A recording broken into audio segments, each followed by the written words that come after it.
Hello everyone, welcome to technical 20 जी। दोस्तों, आज हम प्रेजेंट इंडेफिनिट टेंस टॉपिक को कंप्लीट करने वाले हैं, जिसमें सबसे पहली बात हम सीखेंगे कि प्रेजेंट इंडेफिनिट टेंस क्या है, इसकी क्या क्या पहचान है और इसे अंग्रेजी में कैसे ट्रांसलेट करते हैं। तो पूरी की पूरी जानकारी प्रेजेंट इंडेफिनिट के बारे में इस वीडियो में आपको मिलेगी, तो बने रहिए हमारे साथ लास्ट तक। और यदि आपने प्रीवियस वीडियोज़ को नहीं देखा है तो कृपया पहले उन वीडियोज़ को देखिए, तब जाके आज का जो वीडियो है आपको ज़्यादा समझ में आएगा। तो शुरू करते हैं वीडियो को। तो प्यारे साथियों, आज का हमारा टॉपिक है present indefinite tense. Present indefinite tense की जब बात की जाए इसके पहचान के बारे में, तो इसकी पहचान बहुत सारी किताबों में आपको देखने को मिलेगा कि जिस वाक्य के अंत में ता है, ती है, ते हैं, ता हूँ आदि शब्द आते हैं, उसे बोलते हैं प्रेजेंट इंडेफिनिट टेंस। लेकिन ये सारे के सारे जो पहचान है ये क्रिया के अंत में होने चाहिए, या किसी नाउन या प्रोनाउन के अंत में यदि हैं तो ये प्रेजेंट इंडेफिनिट टेंस के वाक्य नहीं कहे जाएंगे। तो आपको ध्यान रखना है कि ये क्रिया के अंत में होना चाहिए। दूसरी बात, इसकी पहचान कभी कभी कन्फ्यूज़न आ जाता है ता है ती है के चक्कर में, तो उस कन्फ्यूज़न को धीरे धीरे करके दूर करेंगे। तो थोड़ा सा मैं बताना चाहूँ आपको। तो प्रेजेंट इंडेफिनिट टेंस की अगर अलग पहचान की बात करा जाए, अलग पहचान जो आपको किताबों में नहीं मिलेगा, चूँकि हम जानते हैं कोई भी टेंस टाइम प्लस एक्शन से मिलकर बना होता है, ऐसा आप पिछली वीडियोज में जान चुके हैं। तो टाइम तो हमारा प्रेजेंट का रहेगा जब हम प्रेजेंट इंडेफिनिट टेंस की बात कर रहे हैं। एक्शन इंडेफिनिट एक्शन रहेगा। एक्शन कौन सा रहेगा? Indefinite action. आपका सवाल होगा सर इंडेफिनिट एक्शन कौन सा एक्शन होता है? तो मेरे भाई, इंडेफिनिट एक्शन उसे बोलते हैं जिस एक्शन के बारे में कोई भी इंफॉर्मेशन ना हो। जैसे अगर मैं कहूँ कि मैं खाना खा रहा हूँ, तो यहाँ पर हमारा एक्शन क्या है? जारी है, कंटिन्यू है। अगर मैं कहूँ कि मैं पढ़ चुका हूँ, तो ये मतलब है कि कंप्लीट हो गया हमारा एक्शन। तो कंप्लीटेड एक्शन को हम परफेक्ट बोलते हैं। अगर कंटिन्यू एक्शन है तो उसे कंटिन्यूअस बोलते हैं। अगर एक्शन के बारे में कुछ भी जानकारी ना मिल पाए कि कंप्लीट हुआ या जारी है, तब उसे बोलते हैं इंडेफिनिट एक्शन। तो ध्यान रहे कि जब हमारा एक्शन इंडेफिनिट होगा तब उस एक्शन के बारे में हमें कोई जानकारी नहीं मिलेगा, तब ऐसे टेंस को प्रेजेंट इंडेफिनिट टेंस बोलते हैं। ठीक है। इसे अनुवाद करने का नियम इसका देखते हैं। तो अनुवाद करने का नियम, साथियों, अनुवाद करने का इसका नियम है, अगर हमारा सब्जेक्ट सिंगुलर है, मतलब एक वचन है, एक वचन सब्जेक्ट, एक वचन सब्जेक्ट के साथ यदि हम ट्रांसलेशन की बातचीत करें, तो एक वचन के लिए आपका होना चाहिए सब्जेक्ट, फिर वर्ब का यस या ईएस फॉर्म। अगर एक वचन करता है तो वर्ब का यस या ईएस फॉर्म होना चाहिए, क्योंकि पिछली वीडियो में हमने बताया हुआ है यस या फिर ईएस। यस या ईएस लगाने से वर्ब का इंडेफिनिट फॉर्म बन जाता है। ठीक है। उसके बाद ऑब्जेक्ट, उसके बाद अदर वर्ड। ठीक है। अगर हमारा कर्ता बहुवचन है, बहुवचन है, बहुवचन कर्ता के लिए हम क्या यूज करते हैं? सब्जेक्ट प्लस वर्ब का मेन फॉर्म। वर्ब के यस या ईएस फॉर्म को हम यूज नहीं करते हैं। यानी कि अगर हमारा कर्ता बहुवचन है तो वर्ब का केवल मेन फॉर्म हम यूज़ कर सकते हैं। उसके बाद ऑब्जेक्ट लिखना होगा। ऑब्जेक्ट लिखने के बाद यदि कोई वाक्य हमारे सेंटेंस में बच जाता है तो उसे भी हम लास्ट में लिख सकते हैं। तो ये हमारा बेसिक रूप से एक फार्मूला तैयार हो जाता है, जिसकी सहायता से आप बहुत सारे सेंटेंस को आसानी से अंग्रेजी में अनुवादित कर सकते हैं। तो दोस्तों, जब हम इसके आगे बात करते हैं तो हमारा जो सेंटेंस है, सेंटेंस अगर सेंटेंस क्वेश्चन वर्ड है क्वेश्चन वर्ड है। अगर हमारा सेंटेंस क्वेश्चन वर्ड है तब के लिए यदि फार्मूले की बात की जाए तो सबसे पहले जो हमारी हेल्पिंग वर्ब होती है डू या फिर does plus subject plus verb plus object plus other word. अगर हमारा सब्जेक्ट सिंगुलर पर्सन है तब उस दशा में हम डज का प्रयोग करेंगे। डज का प्रयोग कब करेंगे? सिंगुलर सब्जेक्ट के लिए, यानी कि एक वचनकर्ता के साथ फर्स्ट सब्जेक्ट के लिए आप यूज करेंगे डज, और बहुवचनकर्ता के साथ सिंगुलर सेकंड सब्जेक्ट के लिए आपको यूज करना होता है डू। ठीक है ना? तो एक वचनकर्ता के साथ डज लगाते हैं और बहुवचनकर्ता के साथ डू लगाते हैं। तो ये बेसिक सा फार्मूला हमारा 3 तैयार हो गया है, जिसकी सहायता से हम इंडेफिनिट टेंस को अनुवादित कर सकते हैं। तो अब हम इसके कुछ एग्जाम्पल्स की बात करेंगे जिसमें इसको अनुवादित कैसे किया जाएगा आपको हम सिखाएंगे। तो सबसे पहला उदाहरण मैं लेता हूँ, तुम खाना बनाते हो। तुम खाना बनाते हो। दूसरा उदाहरण ले सकता हूं मैं, वह साइकिल चलाता है। अब पहले इन दोनों को हम अनुवादित कर लें तो हमारा फार्मूला क्या है? सबसे पहले होना चाहिए सब्जेक्ट। सबसे पहला काम आपका होना चाहिए कि टेंस को पहचानना, कौन सा टेंस है इस वाक्य में। तो आप ध्यान से देखेंगे ता है, ती है आदि शब्द आ गए तो इसका मतलब ये प्रेजेंट इंडेफिनिट टेंस का है। और दूसरा पहचान जो बताया उस हिसाब से देखिए तो आपको पता चलेगा कि तुम खाना बनाते हो, यानी कि ये कुछ इंफॉर्मेशन नहीं मिल पा रहा है कि काम हमारा जारी है या कंप्लीट हुआ है, इसके बारे में कुछ भी इंफॉर्मेशन नहीं है, इसलिए हमारा प्रेजेंट इंडेफिनिट टेंस का वाक्य है। अगर प्रेजेंट इंडेफिनिट टेंस का वाक्य है तो इसको प्रेजेंट इंडेफिनिट टेंस के हिसाब से हमें बनाना होगा। तो अगर फार्मूले के हिसाब से चला जाए तो सबसे पहले हमारा होना चाहिए सब्जेक्ट, और सब्जेक्ट इसमें क्या है?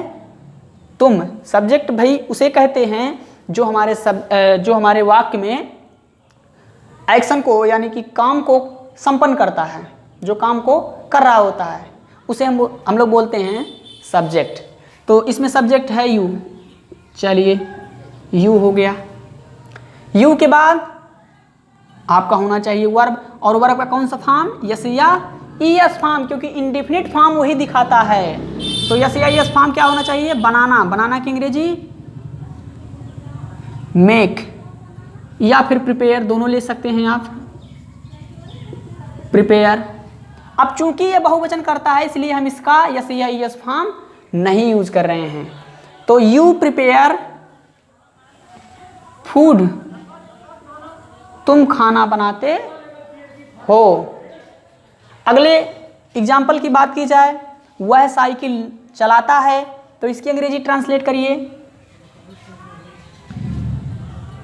सब्जेक्ट कौन है? ही। सब्जेक्ट के बाद हमारा वर्ब का यस या इस फॉर्म में आना चाहिए। तो क्या है एक्शन? चलाना। तो चलाना किसके माने? राइडिंग। राइड माने होता है चलाना। अब चूंकि यस या यस फॉर्म यूज करना है हमें तो राइड्स हो जाएगा। ही राइड्स बाइसिकल या फिर साइकिल। ही राइड्स साइकिल। समझ रहे हैं? इसी तरह से धीरे धीरे करके हम सारे इसके एग्जाम्पल्स को समझेंगे। अब हम क्वेश्चन वर्ड वाले सेंटेंस की बात करेंगे। जैसे एक एग्जाम्पल लेता हूँ, क्या तुम बाजार जाते हो? तो ये सेंटेंस पहले पहचानिए आप। ता है, ती है, ते है आदि शब्द आ गए तो ये प्रेजेंट इंडेफिनिट टेंस का वाक्य हो गया। और ये सेंटेंस कैसा है? क्वेश्चन वर्ड वाला सेंटेंस है। तो क्वेश्चन वर्ड वाला सेंटेंस है तो हमें क्वेश्चन वर्ड वाला फार्मूला लगाना पड़ेगा, जिसमें आप जानते हैं डू या डज से शुरू करते हैं, क्योंकि डू और डज क्या है? इसका हेल्पिंग वर्ब है। ठीक है। तो डू लिखेंगे या डज लिखेंगे इसकी जानकारी देगा हमें सब्जेक्ट। सब्जेक्ट इसमें प्लूरल है, दैट्स वाई आपको डू यूज करना होगा। तो सब्जेक्ट के हिसाब से हमारा जो हेल्पिंग वर्ब है वो हो गया डू। उसके बाद सब्जेक्ट कौन है? यू, तो हो जाएगा डू यू। अब हमें वर्ब लिखना होता है, तो वर्ब क्या है? जाना, तो हो जाएगा गो। तो डू यू गो। और ये टू आ जाता है प्रीपोजिशन, इसको प्रीपोजिशन टॉपिक में हम लोग कवर करेंगे और देखेंगे कि ये टू क्यों आ जाता है। उसके आगे अब हमारा ऑब्जेक्ट है, तो ऑब्जेक्ट क्या है जी? मार्केट। तो do you go to market. Question word, ध्यान रहे साथियों, लास्ट में आपको क्वेश्चन वर्ड लगाना नहीं भूलना है, अदरवाइज आपका सेंटेंस उतना इफेक्टिव नहीं माना जाएगा। अगला एग्जाम्पल, क्या तुम घर में पढ़ते हो? पढ़ते हो। आप सेंटेंस पहले पहचानेंगे, इंडेफिनिट का है। क्यों? क्योंकि पढ़ते हो, ते हो आ गया, तो ये हमारा प्रेजेंट इंडेफिनिट का हो गया। और शुरुआत हम करेंगे डू या डज से, क्योंकि इसमें हेल्पिंग वर्ब डू या डज लगाना है। इसकी जानकारी हमारा सब्जेक्ट देगा। सब्जेक्ट है तुम, जो कि बहुवचन होता है, इसलिए हम शुरू करेंगे डू से। तो डू यू, क्योंकि ड्यू क्या है हमारा? डू हमारा सब्जेक्ट है। सब्जेक्ट के बाद क्या लिखना होता है? Main verb. अब मेन वर्ब क्या है? पढ़ना। तो किसके मतलब पढ़ना? रीड। रीड मीन्स पढ़ना, या स्टडी मीन्स पढ़ना। आप स्टडी लिखेंगे तो ज़्यादा बेहतर रहेगा, स्टडी। तो डू यू स्टडी कहाँ जी? घर पर, at home. Do you study at home? क्या आप घर पर पढ़ते हो? इसका मतलब यही है। और इसके कुछ एप्लीकेशंस हैं। अब हम उन एप्लीकेशंस के बारे में बात करेंगे जिसमें अक्सर लोगों को कन्फ्यूज़न होता है, और उसी कन्फ्यूज़न को दूर करने के लिए मैं आपको उस एप्लीकेशन की बात करने जा रहा हूं। तो आइए देखते हैं इस एप्लीकेशंस को।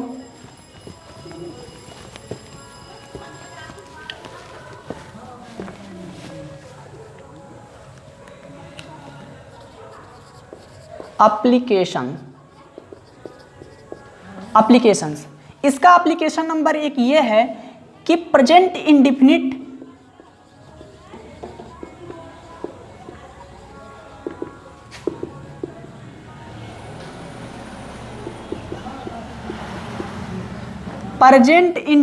टेंस हमेशा हैबिट को शो करता है। Habit shows.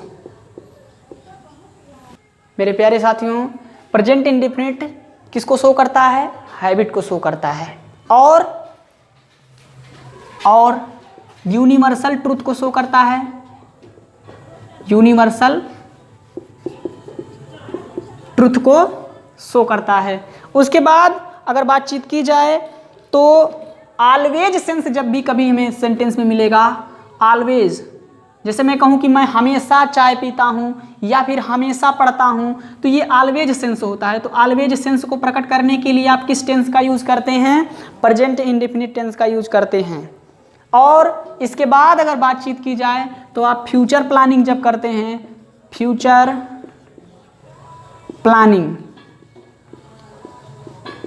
प्लानिंग किस में की जाती है? प्रेजेंट इंडेफिनिट टेंस में की जाती है। उसके बाद आप रूटीन अपना कभी डेली किसी को बताते हैं तो रूटीन भी हमेशा किस में आता है? प्रेजेंट इंडेफिनिट टेंस में आता है। उसके बाद की अगर बातचीत की जाए, आप न्यूज़पेपर की हेडलाइंस आप देखते होंगे, तो न्यूज़पेपर की जो हेडलाइंस होती हैं वो हमेशा किस टेंस में होती हैं? प्रेजेंट इंडेफिनिट टेंस में होती हैं। तो ये सारे इसके एप्लीकेशंस हैं, और एक एक करके इनके एप्लीकेशंस को हम उदाहरणों के द्वारा समझेंगे और सीखेंगे। तो चलिए प्यारे साथियों, सबसे पहली बात मैं हैबिट से शुरू करता हूँ। आइए देखते हैं हैबिट के एग्जाम्पल्स।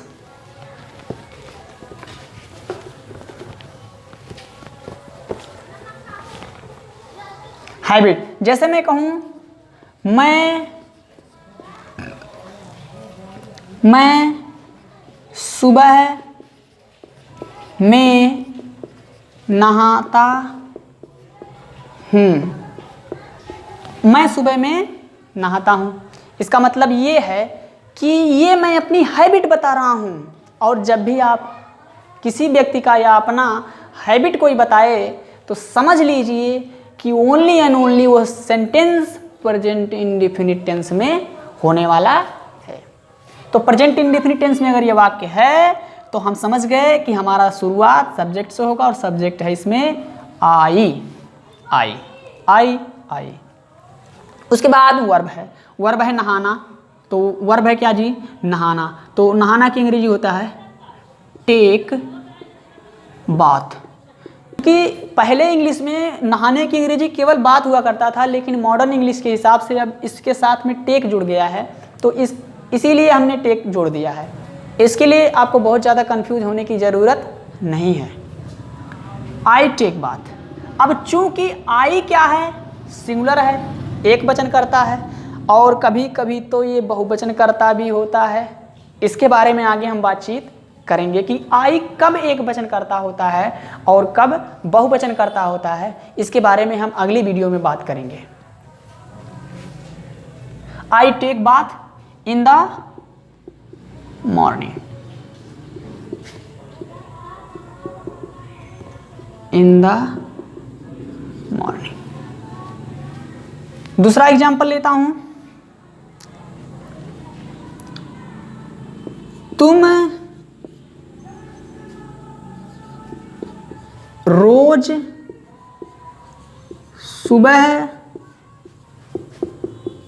दौड़ते हो। अब इस एग्जाम्पल्स को पढ़ने के बाद आपको समझ आएगा कि ये रोज जो लिखा हुआ है ये कहीं ना कहीं इस सेंटेंस को हैबिट में कन्वर्ट कर दे रहा है। तुम रोज सुबह दौड़ते हो, इसका मतलब ये इसकी हैबिट होगी। और अगर ये हैबिट है तो क्या हो जाएगा? अगर ये हैबिट है तो इसका सेंटेंस कौन सा हो जाएगा? प्रेजेंट इंडेफिनिट टेंस का हो जाएगा। तो फिर क्या दिक्कतें हैं? प्रेजेंट इंडेफिनिट टेंस का आप सूत्र लगाइए। सबसे पहले कर्ता क्या है? यू। और हमारा फिर सब वर्ब, और वर्ब क्या है? दौड़ना। तो दौड़ना की अंग्रेजी होता है रन। अब चूंकि हम यस लगाए या यस लगाएं तो मेरे साथियों कुछ भी नहीं लगाएंगे। क्यों? क्योंकि यू बहुवचन करता है और बहुवचन कर्ता के साथ क्रिया में कुछ भी जोड़ते नहीं हैं। तो यू रन कब? सुबह। इन the morning. In the morning daily. In the morning daily. चलिए, तो ये थे हमारे हैबिट्स के एग्जाम्पल। अब मैं बात करूंगा आपके डेली रूटीन की बात और उसके बाद में यूनिवर्सल ट्रूथ के बारे में। तो साथियों, अब यूनिवर्सल ट्रूथ से संबंधित 2-4 एग्जाम्पल आपको बताने वाला हूं। तो सबसे पहला एग्जाम्पल हमारा यूनिवर्सल ट्रूथ का है, कुत्ते भौंकते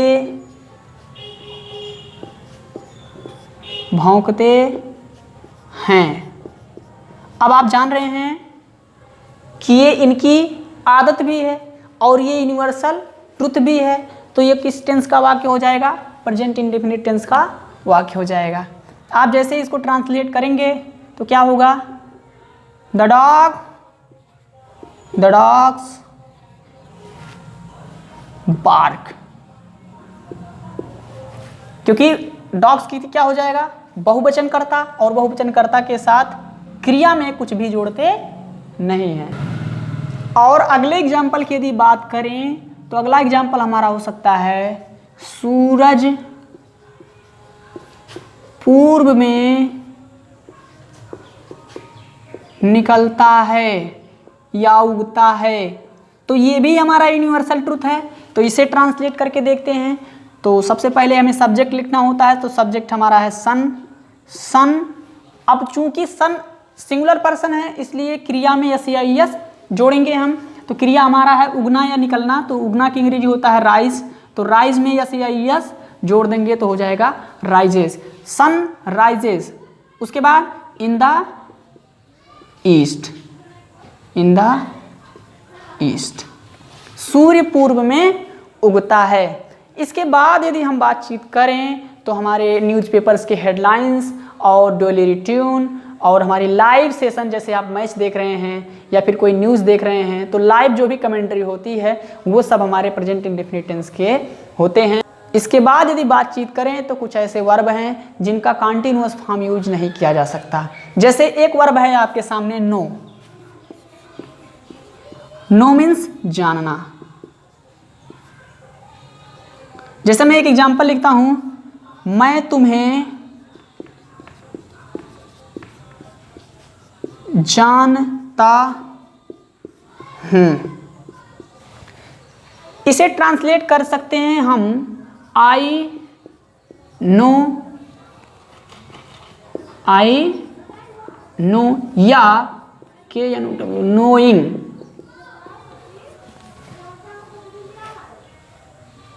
आई नो यू। अब आपको ध्यान से समझना है कि ये नो का ING फॉर्म यहां यूज क्यों नहीं हो रहा है, क्योंकि आप जान पा रहे हैं मैं तुम्हें जानता हूं और मैं तुम्हें जान रहा हूं, बात कहीं ना कहीं एक ही है। मैं तुम्हें जानता हूं इसका ट्रांसलेशन होगा आई नो यू, नोइंग नहीं होगा। क्यों? क्योंकि नो का ING फॉर्म यूज नहीं किया जा सकता। ठीक है ना। तो ये है पूरा आपका प्रेजेंट इंडेफिनिट टेंस का ब्यौरा। इसके आगे हम लोग पढ़ेंगे प्रेजेंट कॉन्टिन्यूअस टेंस। और यदि आपने इस वीडियो में कुछ सीखा है, कुछ जाना है, तो कृपया आप इसे स्टडी रिलेटेड ग्रुप में शेयर कर दें और हमारे चैनल को सब्सक्राइब करके बेल आइकन जरूर प्रेस करें। मिलेंगे नेक्स्ट वीडियो में, तब तक के लिए जय हिंद।